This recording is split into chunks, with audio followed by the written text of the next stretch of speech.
Inihanda niya ang sarili sa muling paghaharap nila ni Doña Maridad. Pumasok na ang convoy ng Doña sa bakuran. Katabi nito si Claret na naka-evening gown na itim na napapalamutian ng beads ang mababang neckline. Kagad niya nakita na nagtaas ng kilay ang Doña nang makita nitong magkatabi sila ni Evan James. Hindi pinapakawalan ni Evan James ang kanyang palad. Handa silang salubungin ang kanilang mga panauhing pandangal. Mama, matatag na tawag ni Evan James sa ina nito nang tumigil ito sa harap nila at hinagot siya nito ng tingin mula ulo hanggang paa. Meet my long-lost girlfriend. I found her at last, si Denise. Hindi nagbabago ang tatag sa tinig nito. Sinira mong gabi ko, punyeta. Iwinasiwas ng Donya ang kamay nito. Tandang hindi pa rin siya nito matanggap. What's this all about? Napanganga naman si Claret na sinundan ng tingin ng Donya na pumasok sa bahay. You heard it clear, she's my girlfriend. 9 years na, sagot ni Evan James. Papa? Tumingala ang babae sama nito, nagkibit-balikat lang ang mayor. Pumasok kayo, Mayor. Enjoy the night. Bumaling ang kanyang kasintahan sa kanya. Huwag kang matakot kay Mama, bulong nito sa kanya. Pero maliwanag na hindi pa rin niya ako tanggap. Nanginig ang tinig niya. Ako ang makakasama mo habang buhay. Kaya huwag mo siyang isipin. Hindi naman natin siya makakasama dito sa bahay. Tinaas nitong palad niya tinagka ng likod nun. Walang maaaring makakapagpahiwalay sa atin. Pangako ko yan. Naghiwalay sila ni Evan James. Naiwan siya sa mesa ni Brent. Nag-ikot ang kanyang nobyo at nakipag-usap sa ibang bisita. Ayaw niyang humiwalay sa grupo niya at baka makorner siya ni Doña Maridad. Dapat lang naiwasan niya to para hindi sila magkabanggaan. Kayang-kaya naman siyang ipaglaban ng anak nito gaya noong mga bata pa sila. Wala itong iniisip ko hindi sila lang. Hindi natakot dahil kahit sa mama nito, dati ang matatag ang panindigan nito. Yun ang hinangaan niya rito. Kahit ayaw ng mama nito noon, nakalaro siya nito. Hindi to napigilan ng mama nito. Nakipaglapit ito sa kanya. Naging playground nila ang hasyenda. Hindi takot na mahuli sila ng mama nito habang naglalaro sila. Hanggang sa magsawa na rin ang Donya sa kakapigil sa anak nito. When she reached the age of 12, niligawan na siya nito. Nasa elementarya pa lang siya noon nang maramdaman niyang pag-ibig para dito. Kaya sinagot niya na ito kaagad. Nakontento sila sa masayang relasyon nila kaya nagpatuloy yun hanggang sa nakapagtapos si Evan James ng kolehiyo. At lalo niyang minahal ito. Sapat na sa kanila ang magyakap ng isa't isa. Hindi ito lumalampas sa guhit kaya lalo siyang nagtiwala dito. Wala silang takot kahit gabihin sila sa burol. Denise, niyapo siya ng nobyo mula sa likod niya. Let's dance, Han. Inalalayan siya nitong tumayo. Guys, sabayan niyo kami sa dance floor. Bumaling to sa mga kasamahan niya, nakapulukot ang mga bisig nito sa bewang niya. Naglapat ang kanilang mga katawan, wala itong pakialam kung nasa paligid lang ang mama nito at alam nitong nangingit-ngit na ito sa galit sa kanya. You made me happy, Denise. Ngayon lang ulit naging masaya ang kaarawan ko mula noong magkahiwalay tayo. I never celebrated my birthday during those days. Inihilig nito ang mukha niya sa dibdib nito. Then they danced to the rhythm of their hearts. Every time I made a wish before I blew out my candle, there were always tears in my eyes dahil nawawalan na ako ng pag-asa muli tayong magkita. Lahad niya rito, hinago nito ang kanyang buhok. We'll never be apart again. Anas din ito. Tumigil to sa pagsasayaw at pinatigil nitong orkestra. Giniya siya nito sa microphone. Ladies and gentlemen, I'm happy to acknowledge your presence on this very important day of my life. I'm inviting everyone to my forthcoming wedding to Denise. Tumingin ito sa kanya. Mabilis siyang tumingin sa gawin ng Donya para malaman kung ano ang reaksyon nito. Madilim ang mukha nito at parang mga mata ng tigre ang mga mata nito. Maluwalhati namang naidaos ang karawan ni Evan James. Umuwi rin si Doña Maridad sa kiterya. Parang hindi nito kayang makasama siya sa ilalim ng iisang bubong. Wala nang naiwang bisita. Sinala lang ng kasintahan na nakaupo sa tabi ng swimming pool. Pinapanood ang mga anino nila sa tubig. Kinabig siya nito at inihiga sa bench. Nasa na kayang ating star, honey? Umisod siya at nahiga rin ito sa bench. Pinatong niya ang kanyang ulo sa kandungan nito, nakapatong ang kanyang mga paa sa armrest ng bench. Hayun! Tinuro niyang 4 na stars na hugis diamond. Pinagmasdan itong mga yon. Sana'y may malaglag sa kanila para mag-wish tayo ulit. Noon maraming gabi nang hinihintay nila na may bumagsak na isa sa 4 na bituin. Sana'y wala nang malagas sa kanila. Bulong nito, bakit? You're with me now at wala na akong mahihiling pa. Sagot nito, I just want our stars to watch us and guide us now. I love you. Yumuko ito tinagkan siya sa mga labi. She kissed him back. Then his kisses went deeper nang mag-umpisang lukuban siya ng sensasyon. Bumangon siya at nanlaban ng mainit na halik. Pinulupot niyang kanyang mga bisig sa leeg nito. She wanted to make love to him again and again. Those love makings made their love stronger. I wanna make love to my love again. Tumingala to sa langit. I love her so much. Huwag niyo na siyang hahayaang mahiwalay pa sa akin. May tumulong luha sa mga mata nito. Now she knew kung bakit ilang gabi itong nakatingala sa langit at palaging kinakausap ang kanilang stars. Napaluha rin siya dahil daman niyang naghihirap din ito ng gusto nang magkahiwalay sila. Yumakap siya rito ng mahigpit. I love you, Evan James. Bulong niya rito. He swept her with his arms and brought her to his bed. Then they made love the whole night. Ihanda natin ang kasal natin sa simbahan. Gusto ko garden wedding, ungot niya. Sige, kung yun ang gusto mo, sa garden natin sa Mount Denise. When morning came, they were still holding each other. Good morning, I love you. He kissed her all over her face. Ano sabi mo, Denise? Ikakasal kayo ni Evan James sa asyenda? Tarantang tanong ng kanyang inay nang sabihin niya ritong plano nila ng kanyang kasintahan. Oo, Nay, sagot niya. Por Diyos, sigurado ako may mangyayaring hindi maganda. Nagangat pa ito ng kilay. Ang nanay talaga, wala na silang magagawa pa dahil pareho na kami na sa tamang edad ni Evan James. Isa pa, kayang-kaya ko ipagtanggol ni Evan James. Humiling to. Hindi ko alam, kapag kasal na po kami, doon na kayo titira sa bahay namin. Nay, kami lang naman na nakatira doon. Ungot na naman niya rito dahil alam niyang hindi to sanay na malayo siya dito. At anong mangyayari dito sa bahay natin? Ito lang ang bahay ko at hindi ako makikitira kung saan. Matigas na sabi nito. Nay naman, iba na ang turing niyo sa amin ni Evan James. Nilabas niya ang laing at ininit yon. Hindi ako aapak sa bahay ng mga aspiran. Inay, kahit hindi ako tanggap ni Doña Maridad, tanggapin niyo naman si Evan James. Pakiusap niya rito. Wala akong magagawa kung magkakatuluyan din kayo, pero hindi ako luluhod sa mga aspiran. Matigas pa rin sabi nito. Sige, dito na lang kayo, Inay. Bibisitahin ko na lang kayo palagi. Pero sa kasal ko, hindi pwedeng magmatigas kayo. Kahit yun na ang huli niyong pagtapak sa kitirya, Inay. Hindi na umimik ito. Uuwi po kami sa kitirya para ihanda ang kasal namin. Pupunta ka roon? Nalaki ang mga mata nito. Inay, kasama ko si Evan James at hindi ako mawawala sa paningin niya. Katuwiran niya. Mag-ingat ka na lang dahil alam kong masahol pa sa leon si Doña Maridad. Babala nito. Nakatikom ang mga labi ng kanyang nobyo at kiniskis ang nguso nito sa nguso niya. Palagi nilang ginagawa yun noon kapag naglalambing to sa kanya. Ang ganda na pala dito, ginala nitong tingin sa paligid. Oo nga, si may dancing ladies, they're blooming. Natutuwang pinagmasdan niya mga orchids. Kasing ganda mo, pinanggigilan siya nito ng halik sa kanyang mga labi. Paano yan? Malapit na kasal natin. Matatali ka na sa akin. May oras ka pang umurong. Pagbibiro niya rito, ako uurong? Ang tagal kong hinintay ito. Dito na kaya tayo matulog? Suwestiyon niya. Natatakot siyang bumalik sa villa at muling makasalubong ang mama nitong nagbubuga ng apoy. Ang nalilisik na mga mata. Sige, gawa tayo ng bahay kubo. Pilito nagpapatawa na parang nararamdaman nito ang takot niya sa mama nito.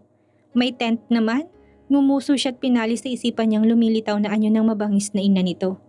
Pero mas gusto ko'y malaya nating napapanood si Diamond Star. Para tong bata naglalambing sa kanya. Hinahagod ng mga dalirin tong kanyang muka. He was now a matured and mighty man, with traces of arrogance in his eyes. Still, when his love was painted all over his face, he looked boyish.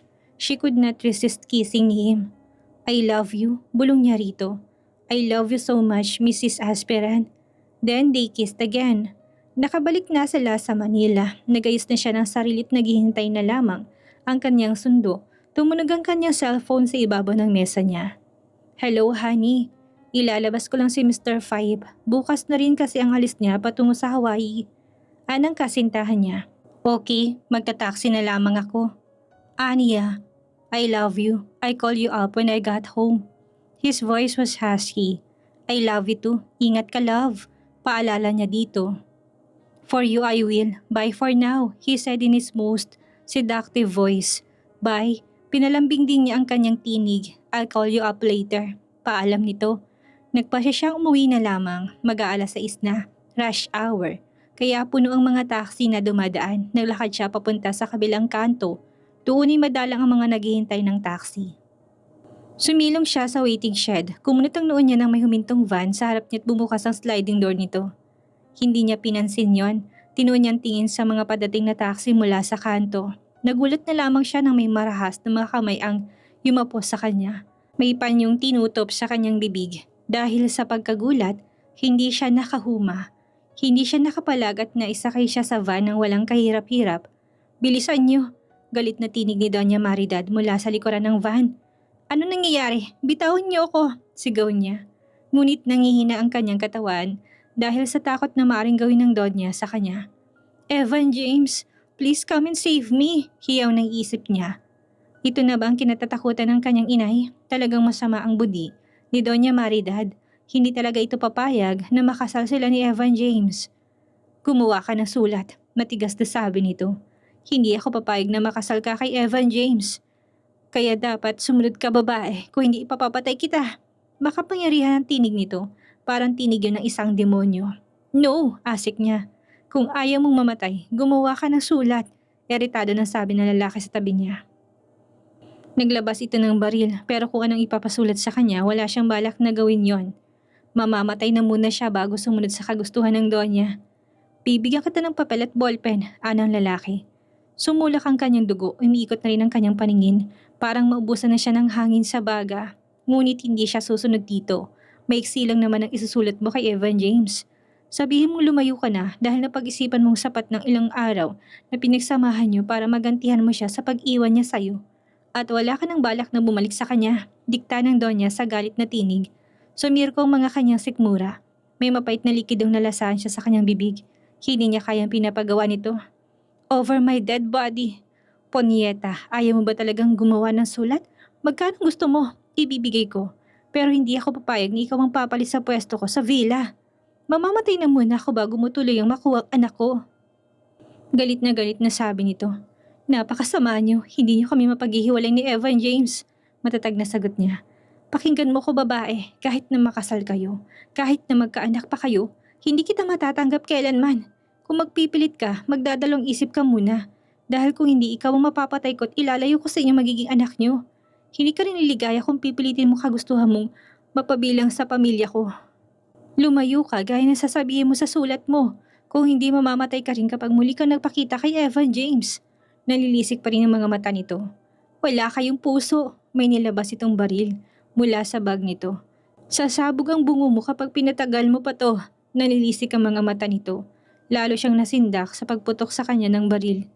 God, paano siya sisigaw kung nasan man sila? Maaaring may makarinig sa kanya kapag sumigaw siya. Pero bago pa siya madaluhan ay sabog ng bungo niya. Talaga bang nababaliw na ang Donya? But she won't take the chance. Now she was on her final destination. Kailangan niya iligtas ang buhay niya. Ang anak niya kung sakaling mangbuntis siya. This is not true. Nagwala si Evan James nung may matanggap siyang sulat mula kay Denise. Bumagsak sa sahig ang mga figurines na dalampot niya. Pinaglaruan lang siya ni Denise pagkatapos ay iniwan siya nito para muli silang masaktan. Hindi nito magagawa sa kanya yon. Nagwala siya sa buong kabahayan. Lahat ng matamaan niya ay natutumba. Pinaglaruan niya ako. Umalingaw-ngaw sa buong kabahayan ng kanyang tinig. Magsisisi ka sa ginawa mo, Denise. Galit na sigaw niya. Kung may makakakita sa kanya, baka mapagkamalan siyang baliw. Ngunit baliw na nga siya dahil hindi niya matanggap na muling nawala sa kanya si Denise. This time sigurado na niyang kusa itong malis at wala nang balak pang bumalik sa kanya. Hindi siya titigil hanggat hindi niya na ibabalik si Denise sa bahay niya. Kung kailangan ikulong kita sa bahay ko at pahirapan dahil sa ginawa mong panloloko sa akin ay gagawin ko. I love you but you betrayed me. You don't deserve my love. You should be punished. I'll find you.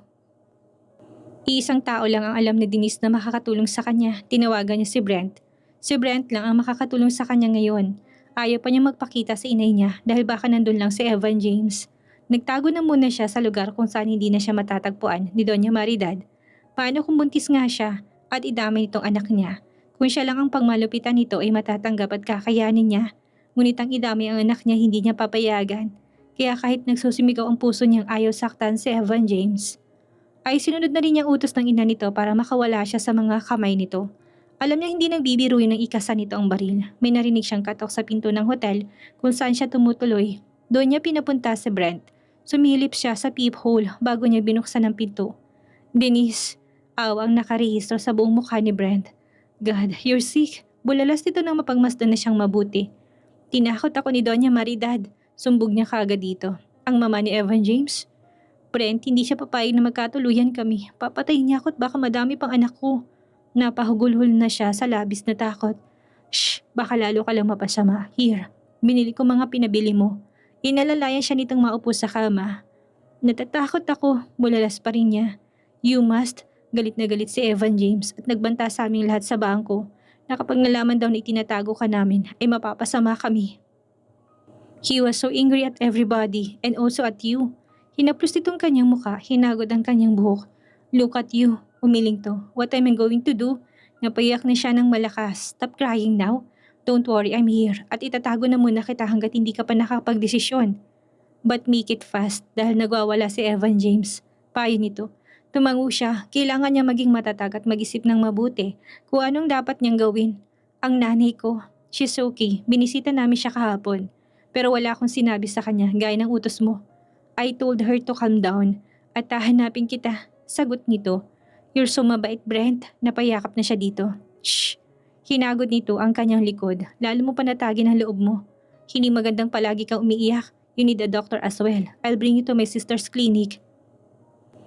2 araw na siya sa klinik ni Dr. Alindo, ang kapatid ni Brent na obstetrician, gynecologist at pediatrician. Malaki naman ang bahay ng mga ito sa Las Piñas kaya doon daw muna siya dahil walang nakakaalaman tungkol doon. Nag-file na muna siya ng leave habang magulo pang lahat. Nang madala na siya ni Brent sa klinik ay nilagnat na siya. Palagi na nagsusuka, mahinang katawan niya. Kung nagtagal pa raw siya i-distress situation niya ay baka tuluyan na nalaglag ang anak niya, 6 weeks old na ito sa sinapupunan niya. Saka na lang niya haharapin si Evan James kapag gumaling na siya. Ngunit kung haharapin niya ito at sasabihin ditong kalagayan niya at makikisama pa rin siya rito, baka totohanin ng ina nitong banta nito. Paano kung hindi siya maprotektahan nito sa ina nito? Paano kung pagkapanganak niya ay anak naman niya ang balingan ng Donya? Baka ilayo nito sa kanila ni Evan James ang anak nila. Hindi niya kaya yon. She must live with her child. Paano si Evan James? Napaiyak siya sa isiping kailangan niyang i-give up ang binata pansamantala. Alang-alang sa anak nila. Hindi tumigil ang paghahanap ni Evan James kay Denise. Inalerto niya lahat ng mga kakilala niyang detective para mahanap to. He could not live without her. Ngunit nasa puso niya ang galit, parang laso na sumisira sa ulo niya. Hanggang kailan ang paghahanap niya kay Denise? Wala siyang pakialam kung malaking pera ang nagagastos niya sa paghahanap dito. Humaba ng kanyang buhok para din siyang si Santa Claus sa haba ng kanyang bigote at balbas. Nabubuhay lang siya sa pag-asang isang araw ay makita niya ulit si Denise. Hindi siya nawalan ng pag-asa, ngunit naghalugog na yatang ng mga detective ang buong Pilipinas, ngunit wala pa rin Denise na natagpuan. Saan nagtago ang nobya niya? Iisa lang ang alam niyang paraan para makita to. Denise, ang gwapo ng anak mo. Natutuwang sabi ng kanyang inay. 3 buwan pa lang si Iris James. Ngunit maloko na to. Palaging ang kamay ay kalinga niya ang hinahanap nito. Nag-resign na siya sa trabaho niya sa bangko kahit nangihinayang siya dahil palagi raw masaming nagtatanong tungkol sa kanya sa mga guards. Bobo naman ang mga detective na inupahan ni Evan James. Tinatanong ng mga to ang taong nagtatago. Hindi siya lumantad dahil sa takot na baka madami ang anak niya sa galit ni Doña Maridad. Napatunayan niya hindi rin tumitigil ang mga galaminto sa pagsubaybay sa kanya.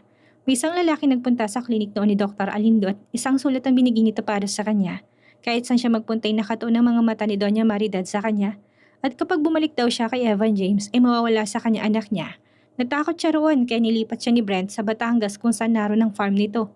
Sinama niya ang kanyang inay doon. Dahil bayad na naman niya ang condo unit, pinaupahan na lamang nila yon sa isang Amerikanong medical student. Sa Batangas siya nagtrabaho, si Brent na lang ang nagpupunta doon para dalhin ng mga accounts ng mga hawak niyang kliyente. Ito ang kanyang representative sa mga kliyente niya. Hindi naman siya nahihirapan, lalo pang dumami ang mga kliyente niya. Para naging swerte niya ang kanyang anak, naisip na nga ni Brent na magpatayo na lang siya ng firm. He helped her get an office in Green Hills.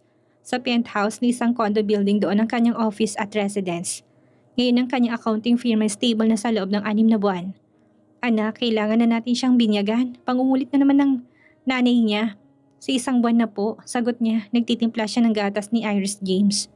Ito na lamang ang nagbibigay sa kanya ng lakas. Baliw nga yata siya dahil nakapagkita siya sa lalaking kaagaw niya kay Denise. Ngunit wala siyang mapagpipilian kung hindi ang kausapin to.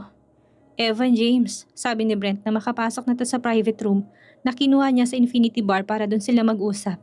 Maupo ka Brent, utos niya rito, nakikita niya matatag na lalaki to. Hindi niya masisisi si Denise kung minahal nitong lalaking to. This man was responsible and a fighter. Kapuna-punang matatag na panindigan nito. Hindi kayang tibagin ito ng anumang bagyo. Salamat at pumayag kang kausapin ako. Anito. Nag-aalala ako sa kanila but I only want their safety. Natatakot akong matunto ng mama mo ang pinagtataguan nila. Ikaw lang ang makakapagprotekta sa mag-ina mo habang buhay. May karapatan kang malamang may anak kayo. Ano ang mangyayari sa anak niyo kung patuloy na itatago siya ni Denise? He will be miserable. That was my reason why I bent my promise to Denise to keep her secret and away from you. Paliwanag nito. He admired him. Tinitigan niya ito't nilahad ang kanyang palad. Salamat sa mga ginawa mo, Brent. Someday I will repay you. Kung malalagi siguro sila sa kapahamakan at hihingi ng pagkakataon, isa lang ang maaaring mabuhay sa kanila. Ay magpaparaya siya rito. He could not help but release his tears. I love her. And thank you for keeping her alive. Napayakap siya rito parang bata. Then keep loving her. Ikaw lang ang mahal ni Denise. She never stop loving you at mahal na mahal niya ang anak niyo. Kaya nagawa niyang ipagparaya ka for your child. She wanted to come back to you pero hindi siya nabigyan ng pagkakataon. I owe you my life, Brent. Bumitaw siya dito at uminom na 1 baso ng whiskey. I want to see them. Tumango ito.